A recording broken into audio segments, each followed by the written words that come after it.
Iranian రక్షణ దళాలపై attack చేయడం, Iran ప్రభుత్వ సింబల్స్పై అటాక్ చేయడం, ఖమేనీ గో బ్యాక్ అంటూ ఖమేనీ ఇస్లామిక్ ప్రభుత్వం పోవాలి, ఇంకా అది ఎట్టి పరిస్థితుల్లో ఉండకూడదని వాళ్ళు అల్లర్లు క్రియేట్ చేస్తున్నారు. ఎక్కడికక్కడ ఉంది. ఇప్పుడు ఇరాన్ ప్రభుత్వం ఏంటంటే ఈ ప్రొటెస్ట్ చేసే వాళ్ళని చాలా దారుణంగా అణచివేస్తుంది అని రిపోర్ట్లు వస్తున్నాయి, గుర్తుపెట్టుకోవాలి. కానీ ఈ రిపోర్ట్లు ఎక్కడొస్తున్నాయి? ఇది వెస్ట్రన్ మీడియా, భారతదేశంలోనే కాదండి, ప్రపంచవ్యాప్తంగా మనకి మీడియాకి సంబంధించి ఎక్కడికక్కడ బయాస్డ్ ఉంటుందన్నమాట. వెస్ట్రన్ మీడియా, ముఖ్యంగా పశ్చిమ దేశాలకు చెందిన CNN, BBC, ఈ న్యూస్ పేపర్లో మనకు చూస్తే ఒక రకంగా న్యూస్ ఉంటుంది.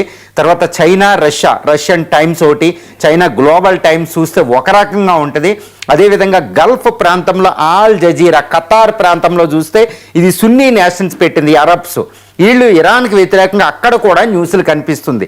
సో ఏ విధమైంది అనేది మనకి ఎటువంటి జెన్యూన్గా మనకి ఎక్కడ కూడా మనకి న్యూస్ పబ్లిష్ కావడం లేదు. కానీ ఇప్పుడు ఇరాన్లో ఉన్న పరిస్థితులు వీటన్నింటినీ సమగ్రంగా అసెస్ చేసి నేను చెప్పేది ఏంటంటే, ప్రస్తుతం ఇరాన్లో అల్లర్లు జరుగుతున్నాయి, ఇందులో ఎటువంటి తేడా లేదు.